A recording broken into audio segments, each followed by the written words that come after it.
harness hanging, and she's right above me.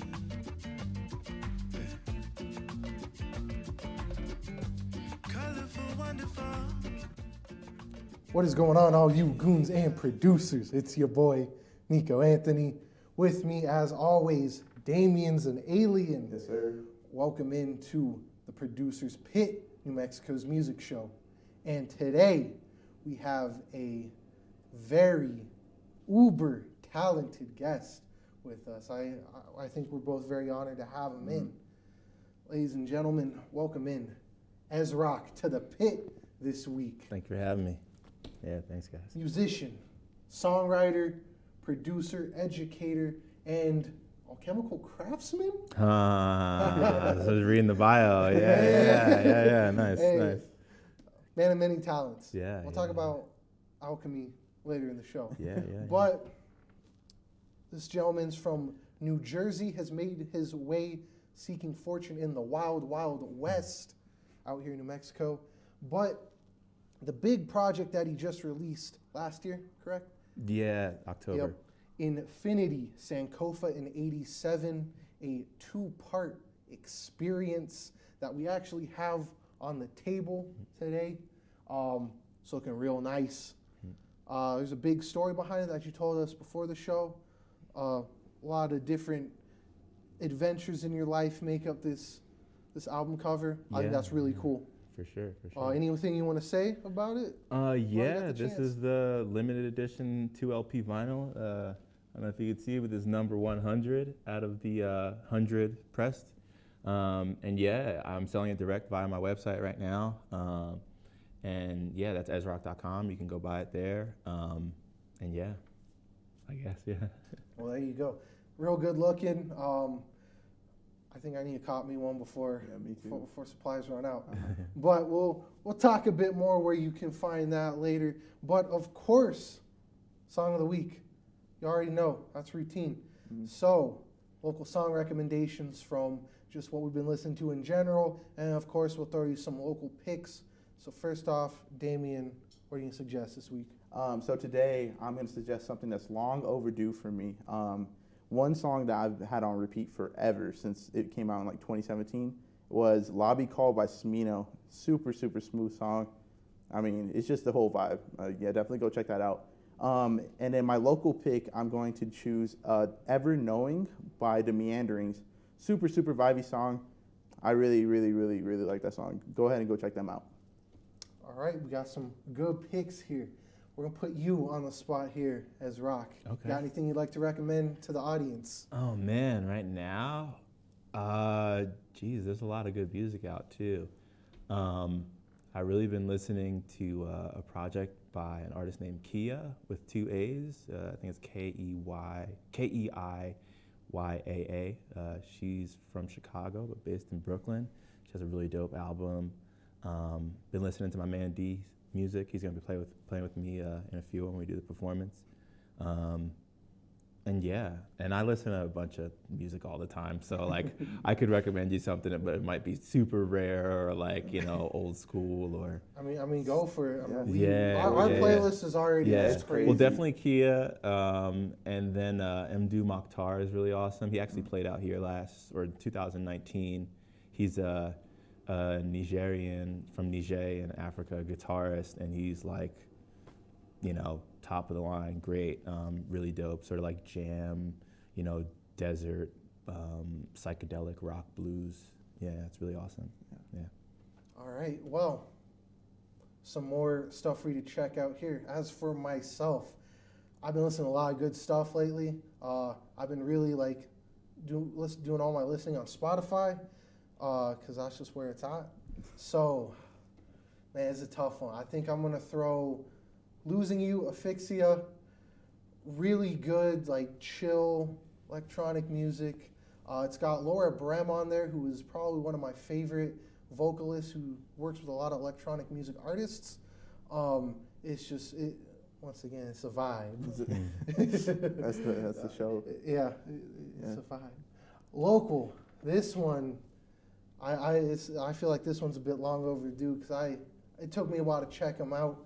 Burn the Disco I'm gonna suggest 2 songs this week: After Party and Club Work. Both of those have me jumping around like I was in a Vegas club, but I was just cooking steak for dinner.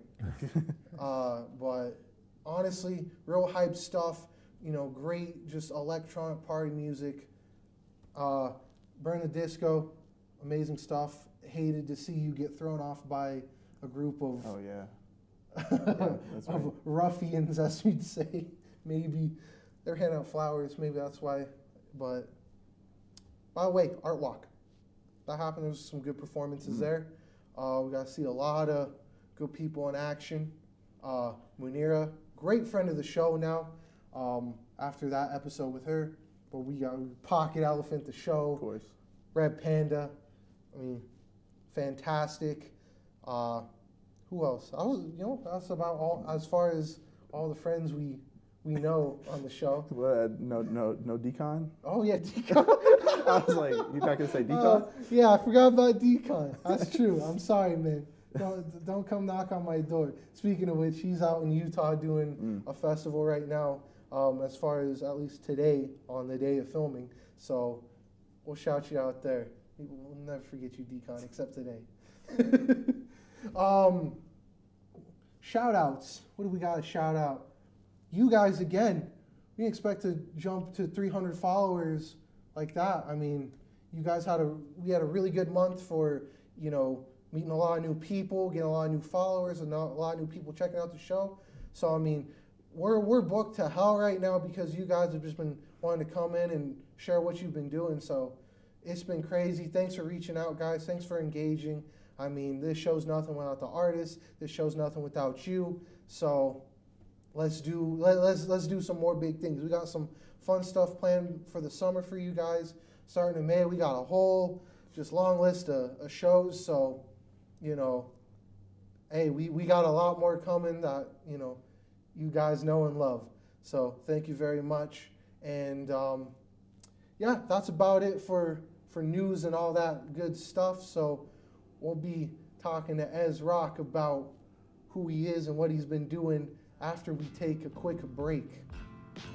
So play my heartstrings like I know I should. Hey, what's up, guys? I'm Ezrakh, and you're watching Albuquerque Public Access.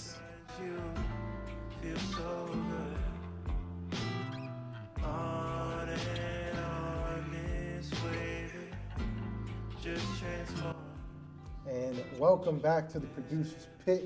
We are joined with the ever so talented Ezrakh. Thank you. Yeah, thanks for having me.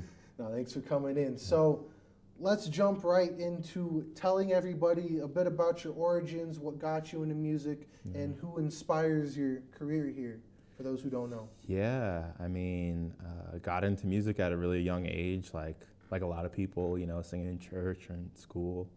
And singing was like the first thing. And then I got into guitar at like 11. And I was doing other art stuff and sports stuff in between time, but I got into guitar at 11 and big into punk rock and jazz in school and stuff. And yeah, I guess I just stuck with it. I've always loved it. I always liked it and loved it and enjoyed it. And people seemed to like what I was doing. So I was like, let me continue with this, and really sort of push my creative envelope continually. You know what I mean? I'm always trying to get better and trying to like develop just as both a musician and a person. So yeah, and then I got into like producing and DJing after like doing like punk bands and being in jazz band when I was a teenager. But yeah, I started DJing in my early 20s after I graduated high school and got into college. And yeah, I was DJing a lot of dance music and hip hop, producing club music and hip hop as well. And actually started a whole label and party with my friends in Jersey. 'Cause I'm from New Jersey, I don't know if you said that, but yeah. Started a whole label and party called Thread Imprint, now called Thread Recordings, and it's a record label that we release, a whole bunch of different type of music on, a lot of dance music, a lot of hip hop, and my music as well. And yeah, that started just from like a warehouse, sort of party. and yeah, I think in the past, maybe around like 2014, I was like, I want to do more vocally. You know what I mean? I started out singing, and I was producing, of course, at the time, but I was like, I want to do more vocally. And I, made some vocal club records and stuff. And then, maybe a year later, I was like, you know what? I should start playing guitar more on my records. Like, I'm doing all this stuff. Why not pick it back up and like do that? And I started doing that. 2018, I came out with like my first my first EP was in 2015, I think, on Never Normal Records. Shout out to Never Normal and Susie Analog, really amazing musician and, just like cultural, like stalwart icon. She's like really great, check her out. But I released a cassette on her label. And then I released another EP on me and my friend's label, Thread Imprint. That one was the first of the series of Infinity, as Infinity Prime Materia. And yeah, fast forward now to 2020, 2021 now, I came out with the second and I think last version of it, because essentially this is like a double album, and the idea was to make like sort of a series, series of about 3. So yeah, this is Infinity Sankopha 87, my latest album. Oh, there you go. Now you mentioned you're from New Jersey. What can you tell us about the music scene out there? Yeah, New Jersey's like a really interesting and great place. I think it gets a bad rap for being like sort of under New York's wing and stuff like that. But it's just the Jersey the Shore. shore. Yeah, but it's its totally own Yeah. thing. It's its totally own thing, and that's the thing. There's a lot more than just the Jersey Shore. That's like actually a very small part of like the Jersey culture. I mean, some of your greatest music acts come from New Jersey. Whether it's like Parliament Funkadelic or like Frankie Valli and the Four Seasons, and Bruce Springsteen, Whitney Houston. I can name so many. So yeah, it's music cultures, and then of course house music and then hip hop music, Redman and Queen Latifah and all this stuff. And yeah, it has a really long, deep history of all different styles of music, and it's always revolutionized, whatever the style was at the time, like Queen Latifah being like one of the first female MCs and like being really about self-empowerment and all this stuff. Parliament Funkadelic taking like sort of like rock and soul sounds and merging it into like psychedelic funk, even like the punk and hardcore scene there, which I was into a lot. But yeah, it's a really interesting place. Yeah, it's beautiful. It's got the shore there, but then it's also like less than an hour from the city and then like an hour and a half from Philly. So it's a very beautiful melting pot, of like culture and styles and stuff like that. And it's great for like making transformational music and art, and any place can be that, but it's sort of a little bit more in your face there. You know what I mean? So it's like they just throw you a whole bunch of stuff. It's like, what are you gonna do with all this? You know what I mean? So yeah, it's a chill place, cool place. Yeah. No, definitely. We're out here, out in the West. We're not used to everything being so like close together. Yeah. I mean, I love it out here. I think that where I am in my life right now, and I find, and you can see from the cover, I've been fortunate to travel a lot. But spending time here the past few years, it's like, I feel like really helped me develop as an artist and as a person. Like, it's really taught me a lot about, just nature. And I've always been into nature just innately, but then to come out here and then to just be amidst the desert, it was like really, really great. And then for the art as well, I think every artist, there's times in which they sort of need solitude to be able to grow and to be able to transform and like get to that next step in their artistry. And I think that the solitude that the desert provided was really helpful for me. And then as well too, the people here are great too. Green chili, like, come on, man, like, Oh, yeah, love it, So yeah, like it's got some really awesome stuff to offer. And as well too, it's it's interesting. It's funny because New Mexico is like it's like the next state on the list after New Jersey. So it didn't feel that crazy going here. I was like, oh yeah, let's go to the next state. You know what I mean? Why not, you know? But yeah. Well, before we get deeper here into the here and now and what you're doing in New Mexico, Mark, I'm gonna need you to pull something up for us. Okay. Yeah, we some research? tell us about this picture. Oh wow, here. yeah. This is me at Rubber Track Studio in Brooklyn. Converse. So the sneaker brand Converse, they have, and I think they still have it going. I'm not sure, but luckily I was there at that time. They had a whole initiative that they were doing for like independent artists and stuff like that, and like major label artists too. But they had this really beautiful studio in Brooklyn, and I did a session there actually with Nick Hook. Shout out to Nick Hook, dope producer. And yeah, that's me, you know, rocking out on the drums, like recording some drums for a track that we made. You know, I don't think it's ever come out either. The track, I don't think the track has come out, but it was a great time. And actually too, it was sponsored by Converse Rubber Tracks, who had the studio, obviously, and then Moog synthesizers, Moog Music. And they had a whole bunch of their big modular synthesizers and keyboards there. And I got to like, you know, experiment with a whole bunch of synthesizers and stuff like that. And that was really cool. And it was like, that was the beginning of me learning about synthesis. So I did some dope stuff with the synthesizers, and I was very happy to be there. But at a certain point, I was like, you know, I just want to, you know, play some rhythms, be the drums. I know how to do that. You know what I mean? I wasn't quite versed at that point in synthesizers. But that must have been like, I don't know, that must have been like 2016 or 2016 or 2015. It was a good time. Even my hair is longer and stuff like that, you know. Yeah, man, young Ezrakh. Yeah. Word. That's good, man. You guys are doing your research. That's what's up. That's what's up. Definitely. There's always some good stories. You just gotta, you gotta find the right things to show. Yeah, man. You gotta dig in the crates. Yeah. Definitely. Yeah. So let's talk about the here and now and what brought you to New Mexico. I mean, I definitely think it's a lot of people overlook New Mexico, don't even think we're part of the United States. Yeah, people. I told that to people. I was like, oh yeah, I'm in New Mexico, and they're like, Mexico, and I'm like, no, New Mexico, the state. But yeah, I have some family out here, and I was in the process of like relocating and moving, and also the family at that time they were sick. Luckily, they've gotten better and they've fully healed. So thank God for that. And I was in a transitionary phase of, I'm going to move to LA soon.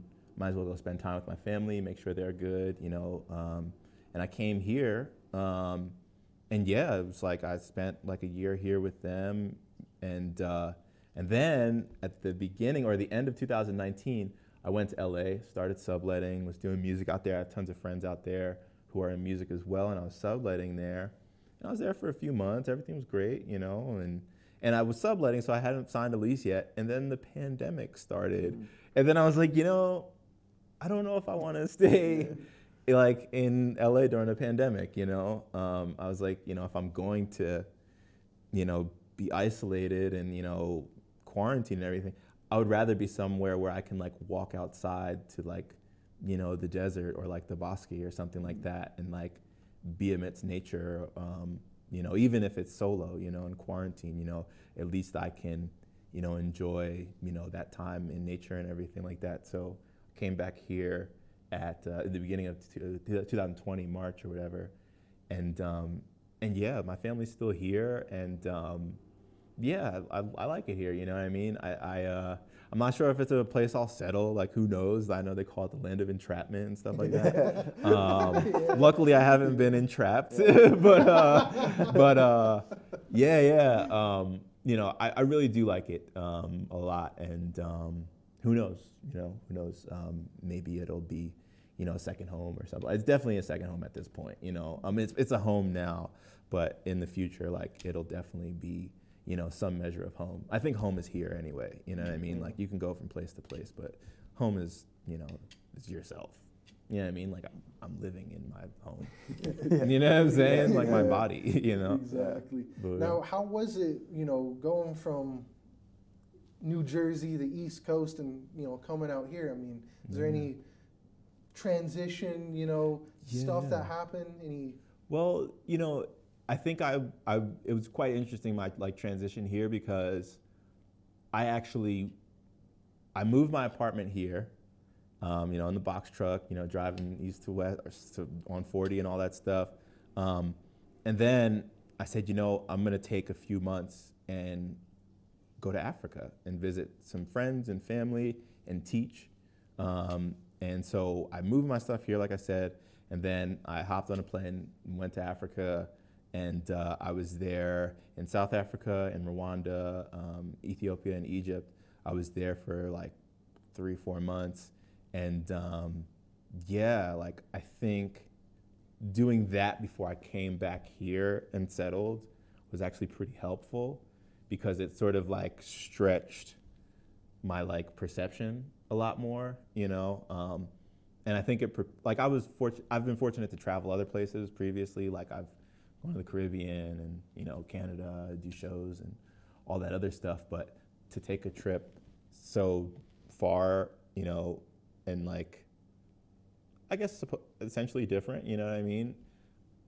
It helped like sort of just stretch my perception. So I think it prepared me for, anything really, and being in, South Africa and Rwanda and Egypt and Ethiopia is beautiful. I think that a lot of people have a lot of perceptions about Africa, based on what they see on TV and based on what the media says, but it's actually a really beautiful place and a really like forward place and like innovative place. There's like a lot of amazing things coming out of there, and like amazing culture, and yeah, it's just amazing. But yeah, then to come back here, like I said, like it really helped to have that sort of like stretching of perception. So then when I came back here, I was like, oh, well, people are different here. Okay, people are different everywhere. You know what I'm saying? The fact that there's like a large indigenous culture and indigenous population out here, I thought was beautiful. It was amazing, To me, it just felt even more of a place that I wanted to be, because like my own indigenous roots and like identifying with those and being able to see like, oh wow, like, these people are like are heard out here, you know what I mean, and seen, and they matter, so that was really great. And yeah, I think it's a really awesome place. Yeah, I don't know if I answered the question. Did I answer the question? You answered a lot. Okay, cool. Yeah, I can ramble. Yeah, sorry. Is there anything else about New Mexico that kind of stood out to you that was a bit different from back east? Yeah, I mean, yeah, I suppose so. I mean, it's high and dry, man. You know what I mean? It's like, I'm used to the humidity back east and hurricanes and like, snow.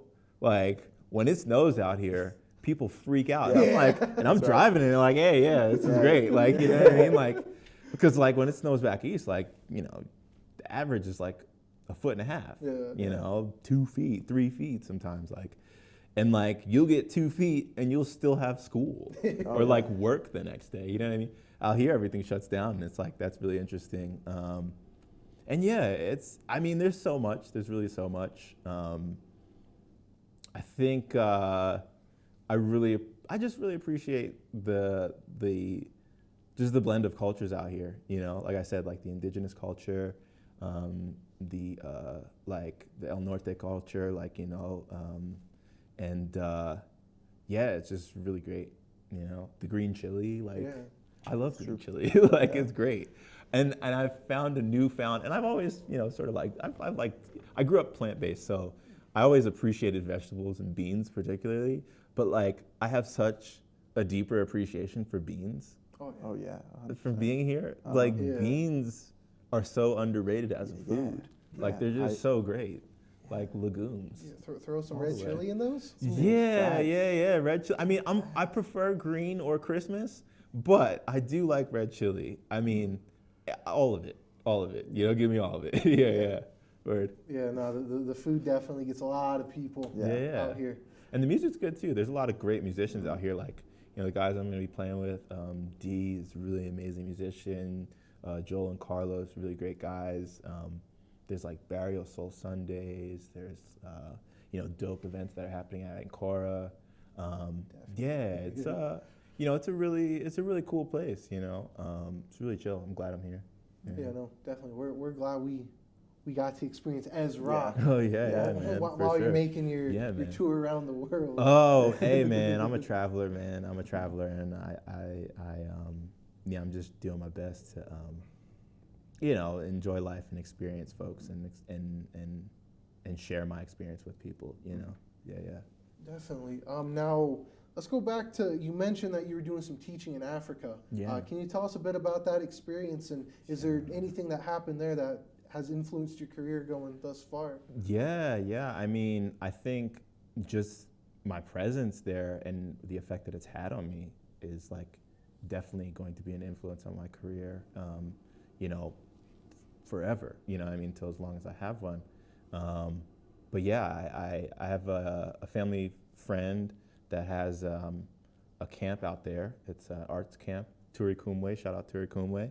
And it's a camp there. And I had been planning to make the trip already, and my sister said, oh, you should, check out my friend's camp, and teach there. And I was like, oh, that'd be great. And I'd been teaching before. I taught in Newark. I taught at a few schools there, some enrichment programs, music production and composition and stuff.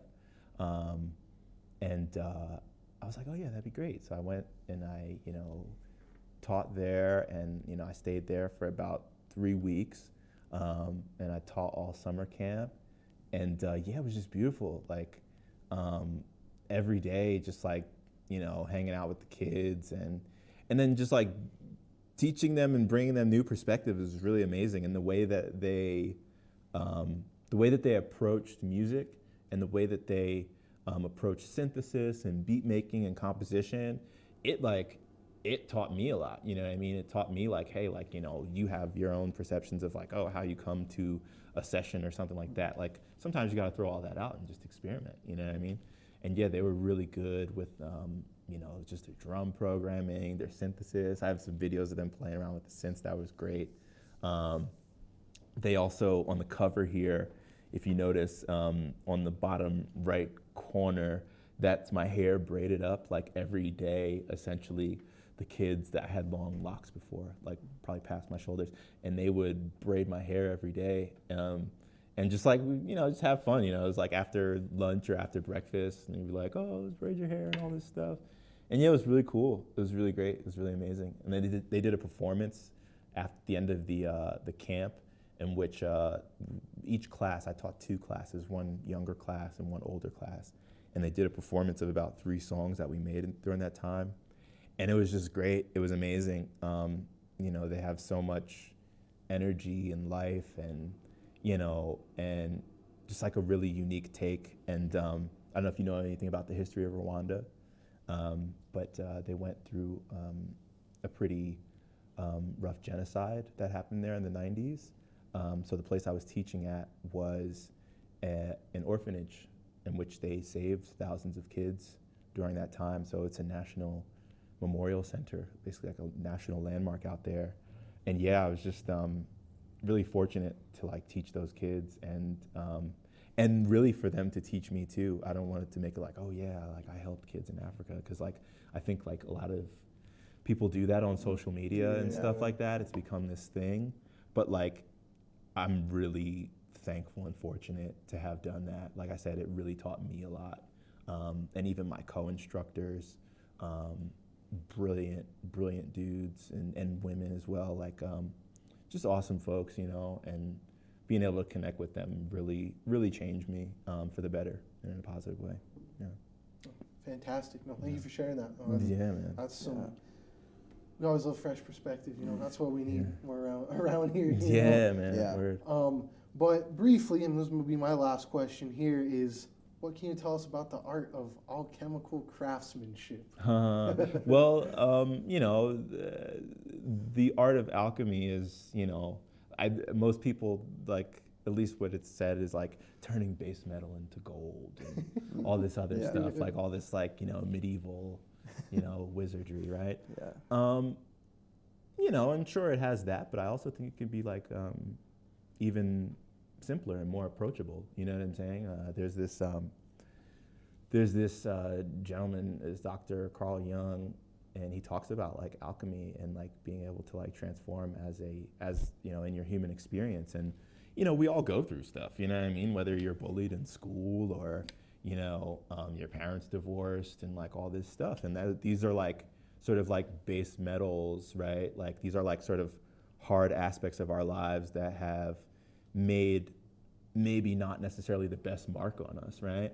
But everybody as a human, has the opportunity to sort of transform that experience and use that experience as a fuel or something, to transform their experience into like a golden experience, as it were. Even though we've had these terrible experiences or these tough times, we can use that to motivate us. You know what I'm saying? And we can use that to transform. Like, this whole album, it was a process of like transformation essentially. Like, got my heart broken like twice. Got like hit by a car. Tons of stuff. Like I've had family have like medical scares, right, and a whole bunch of stuff. And like I literally through the process of like writing it out and turning it into something that was healing for me, was like an alchemical practice. This is what I've come up with. This is the gold that I've come up with, through digging and drudging through all that, messy experience,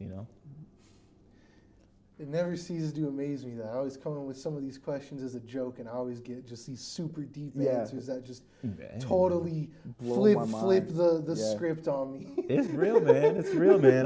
That's the thing. I'm glad you saw that, because I have it in my bio, but I'm glad you like asked that as a question, because I think that any artist and any person really, if they choose to, this is tools that we have readily available for us. And when I wrote that there, it was like, it was serious. Like it sounds great, right? It sounds like, like awesome and like sort of like wizard-like, but it's like, it's real, like we're having, these really, I think, magical experiences here if we choose to. And it's just a matter of like tapping into it, Yeah. Mm-hmm. Well, before we continue this very magical interview, where I kick it to Damien, because I don't know anything about music production, we'll get his questions in after we take a quick break here.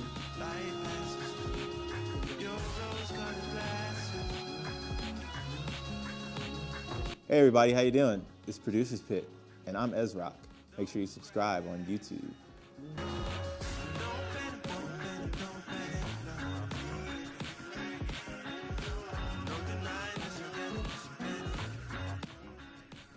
And you are back with the Producer's Pit. We had some great conversation with Ezrakh, but we got more about the craftsmanship of music coming from our one and only resident producer, Damien's an Alien. What do you got for him? So we know that you do everything from music production to songwriting to everything under the sun, basically. All aspects of music making. Which aspect do you think drives the most challenge with artists? I think actually sort of like the production part, because I think that, like artists write songs and they perform songs and everything like that.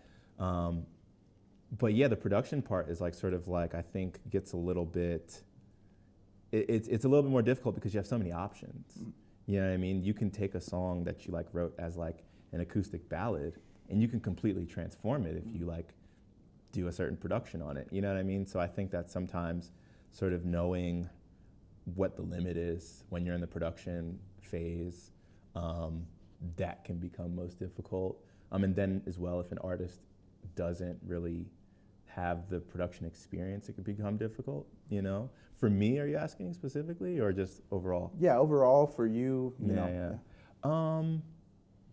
I think sometimes, for me, I think sometimes, just like I have a whole bunch of tracks and stuff and records really that I've recorded, but some of them aren't out, you know what I mean? And I think sort of finding the right time to release those and whether to hold off on them and say get like funding to like make it a bigger record or something like that, because everything's self-released, So yeah, I think that can become difficult for me at least.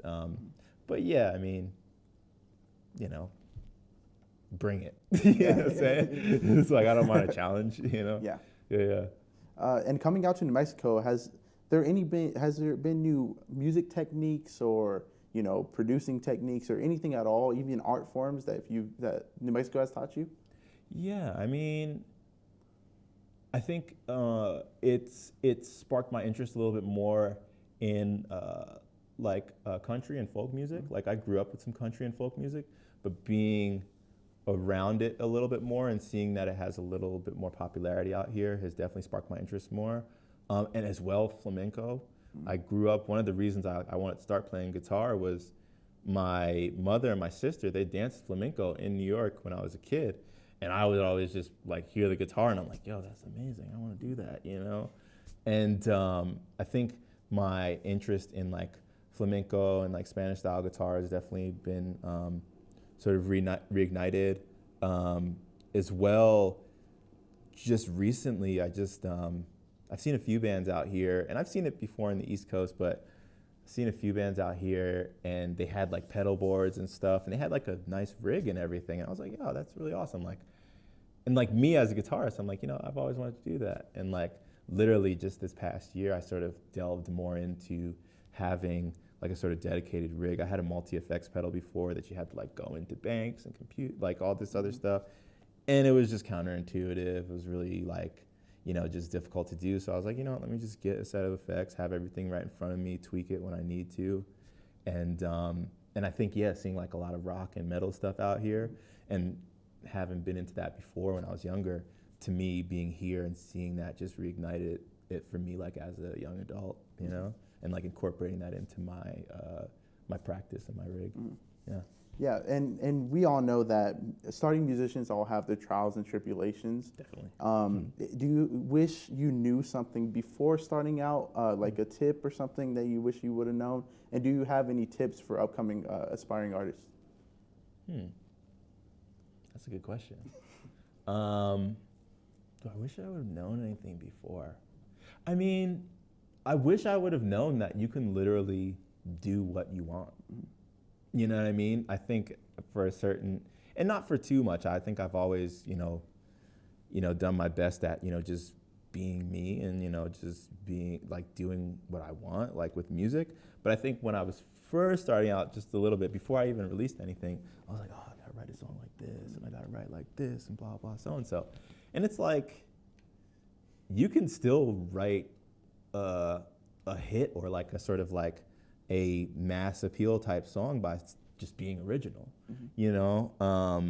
So I think that, it's like, just be yourself. And I think that would be the tip, that I have. Both explore yourself and other styles, Both explore yourself and who you are and the deepest depths and your experience and all this other stuff. Then also explore the outer bounds of like, stylistically, music, world experience. And then, just be, Just do it, just express, Like based on all that, So I think that would be the tip, just be yourself, and keep your mind open, and keep your heart open too. Yeah. And what's your opinion on collaboration versus competition? Because do you think both drive good work ethic, and do you think both are good for any form of art? Yeah, I think collaboration is key. I think collaboration is really key, actually. I've been fortunate to have some really great collaborators on this record, including the cover. Shout out to Ibrahim Ahmed, the artist that did this, and as well, Olive, Tajiana, tons of artists on here, Azul, really amazing artists, Bree Black. I think collaboration is key. Collaboration is really important for art because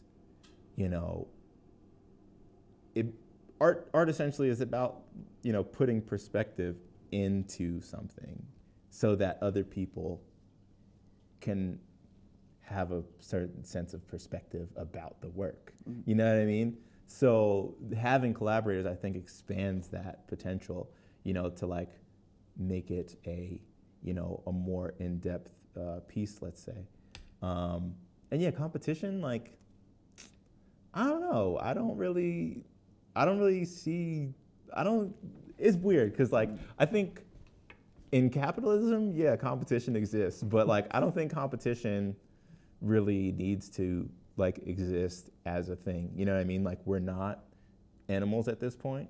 You know what I mean? Like, it's not, and yeah, I don't think competition needs to exist. Like, it's not, yeah, I don't know. Competition's a weird thing. Mm. I don't see competition really as a thing. I think there's a thing that's like friendly, you know, Yeah. whatever Yeah, of competition, course. but like real competition, like, Mm. yeah, man, they could have that. Yeah. You know what I mean? Yeah. Like, Yeah, I totally agree with you. And on the topic of collaboration, do you have any dream collaborations, whether that be local or global? Wow, that's a good question. I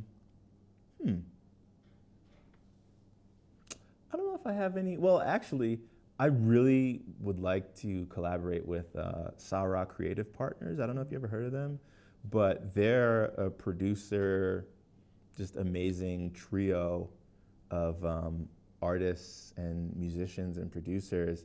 They actually produced for Kanye, Frank Ocean, Dr. Dre, all these guys, and they just make some really great music. If you ever, and Ancora Bakery they've produced for, that would be like a dream collaboration for sure. And then locally, yeah, I mean, there's a lot of really dope talent. I mean, you know, Dee, who you're gonna see, like, we might have something at some point. Sade Munir is great. Agreed. Yeah, I'm open to collaboration. Actually, me and Cali Soul have a song. I don't know if you're familiar with Cali Soul. Yeah. We were working on some stuff. So who knows? Maybe see that soon. So yeah. That's exciting. Yeah. That's all the questions I really have today. Cool. Yeah, well, Cool. thank you very much. Before we let you Thank you for having me. go crazy on the music stage, got a few more things to do, but first we got to take a break. We'll be right So back. we're like couriers. Back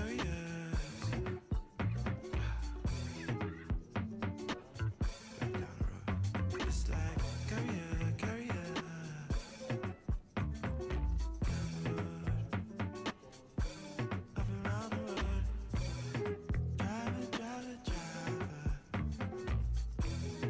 Driver. And welcome back to the Producer's Pit. Before we get into the main event, which is a performance by our guest Ezrakh and his fantastic band, we got to ask, where can we find you on the internet? Where can we stream your music? Yeah. My music is everywhere, all distribution sites, so iTunes, Spotify, Tidal, Amazon, whatever you use.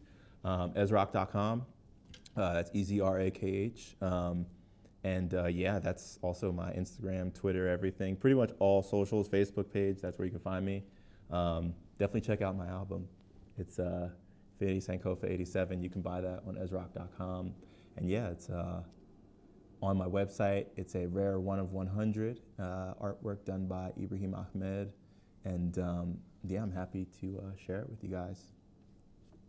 No, definitely. What about, you got any merch? You know, we got Oh yeah, the merch is on merch. Ezrakh.com too. Oh, Yeah. let's go. That's drop shipped as well. I'll have some at my live shows.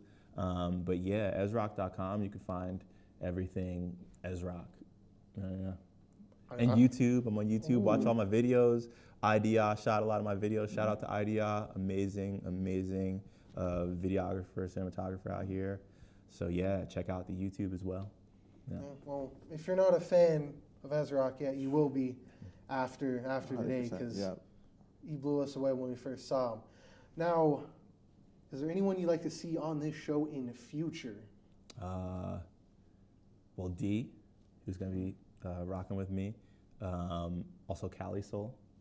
Cali Soul would be really dope. He's a really dope MC and producer. And yeah, I think you guys are doing a pretty good job covering the local art, local ABQ music scene. So yeah. Thanks, man. No. Yeah. Dee Brown's definitely one we need to check out. Right.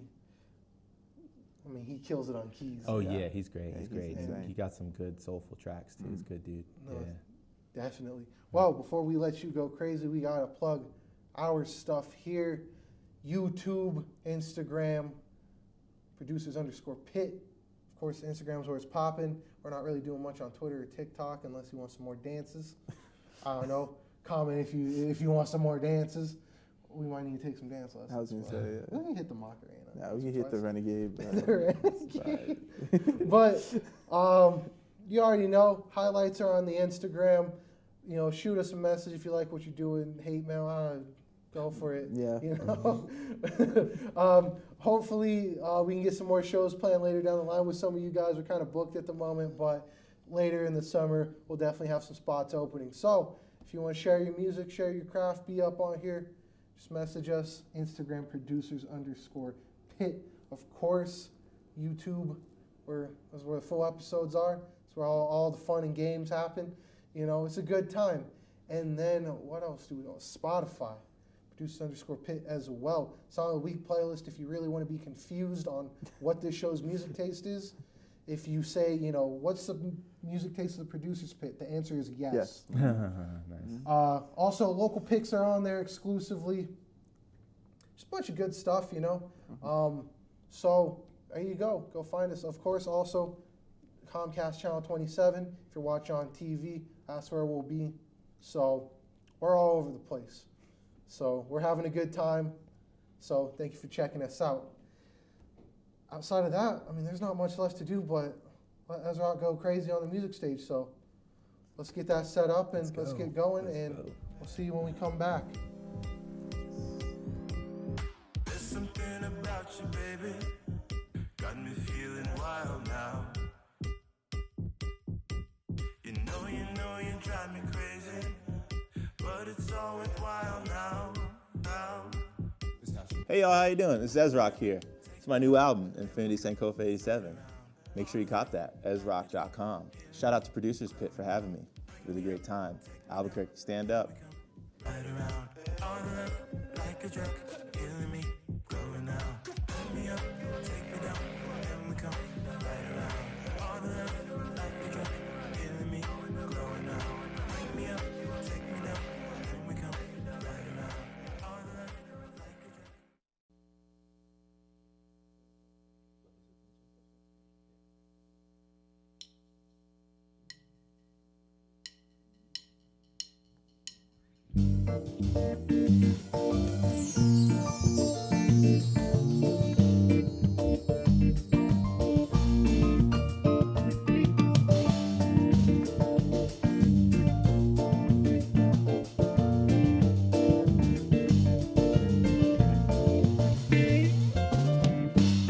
She's harness hanging, it's right above me.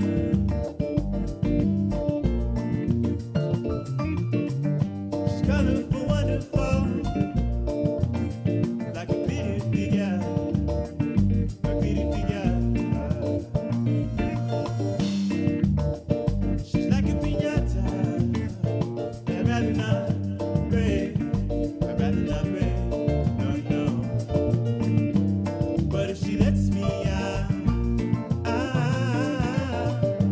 open up piece by piece, and her love is suspension. Do I reach for fulfill my intention? Yeah, this love is suspension. So do I reach for fulfill my intention?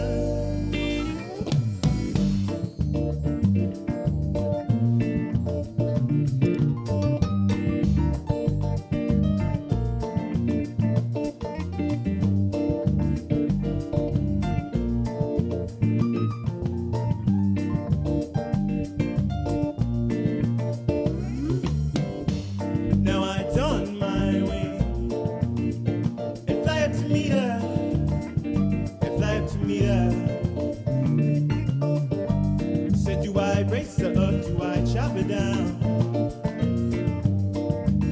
Wanna know what she said to me? She said, pull the lever, but do whatever's clever if for you. 'Cause I've been hanging here for so damn long, not even sure if there's anything wrong. And I love is suspension. Do I reach for fulfill my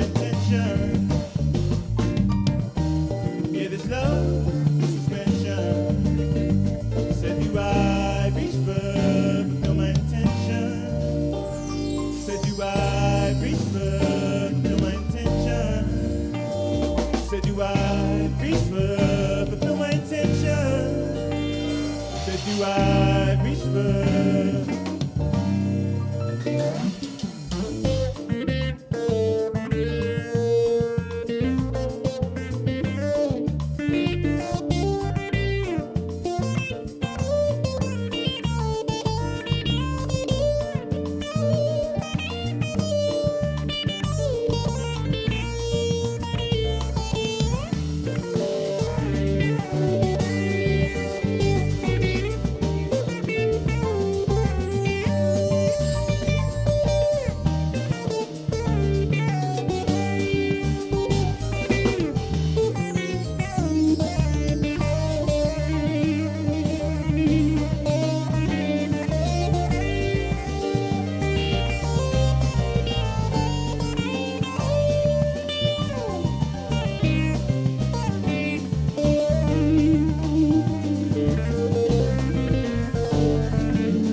crazy year. In this pandemic, there's been a lot of panic. But I'm here to tell you, don't panic, don't panic.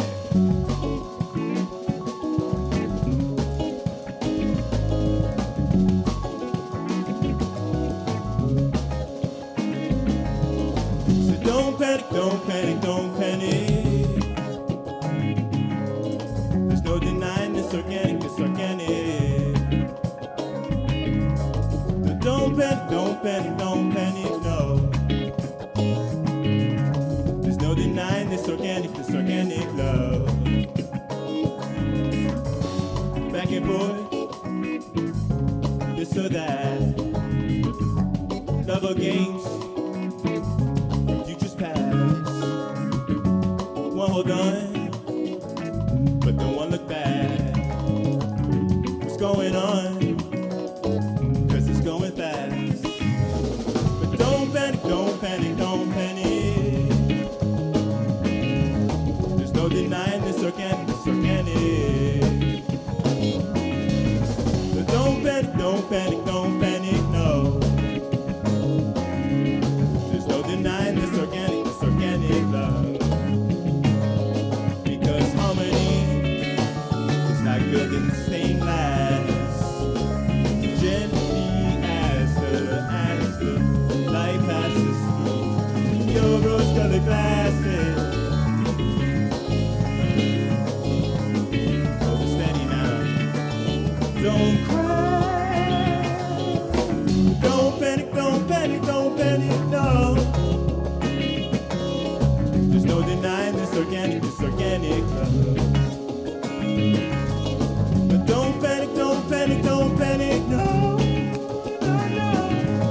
There's no denying this organic love. Catch fire,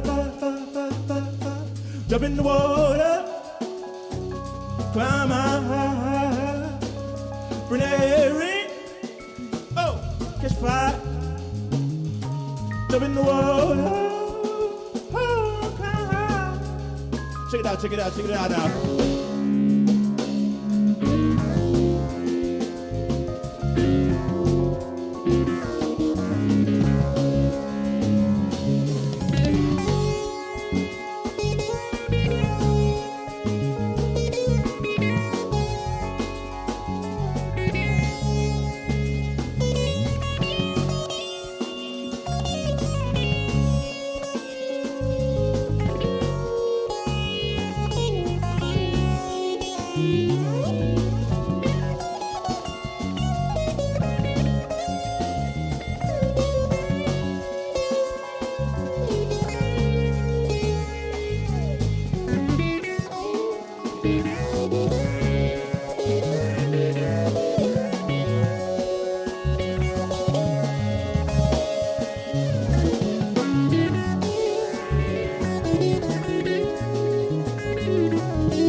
Organic. No, no. Don't panic, don't panic, don't panic. No, no, no.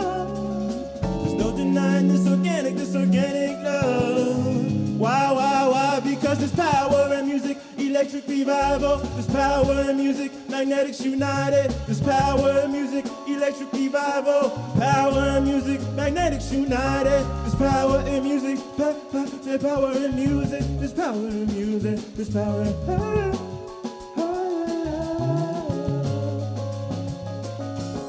So don't panic, don't panic, don't panic, no. There's no denying this organic love, love. So don't panic, don't panic, don't panic, no. There's no denying this organic love.